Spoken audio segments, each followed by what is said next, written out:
കുടുംബത്തിലേക്ക് ഒരു കുടുംബിനി കയറി വരുമ്പോ ആ വീടിന്റെ ഉള്ളിൽ ഒരു കുടുംബിനിയായി ഒരു അംഗമായി ഒരു പെണ്ണ് കല്യാണം കഴിഞ്ഞ് കടന്നു വന്ന അന്നു മുതൽ മരണത്തോടുകൂടെ ജീവിച്ചു പിരിയാൻ പോകുന്ന ആളുകളുണ്ടാകും.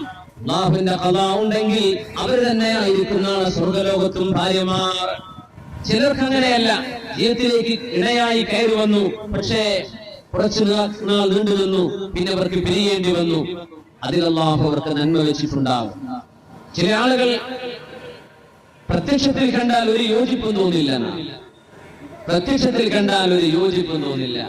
നല്ല അതിസുന്ദരിയായ ഒരു പെണ്ണ് തീരെ സൗന്ദര്യമില്ലാത്ത ഒരാളെ കല്യാണം കഴിച്ചപ്പോ അവർ രണ്ടുപേരും കുറച്ചു കാലം കഴിഞ്ഞപ്പോ അങ്ങനെ ചോദിക്കുകയാണ്, അല്ല ഈ നല്ല ഗ്ലാമറൊക്കെ ഉള്ള ഭംഗിയുള്ള ഒരു പുതിയാപ്പിളെ എനിക്ക് കിട്ടുമായിരുന്നിരിക്കെ നിങ്ങളെ എനിക്ക് അള്ളാഹു ഇണയാക്കി തന്നതിന്റെ അത്ഭുതം എനിക്ക് മാറിയിട്ടില്ല.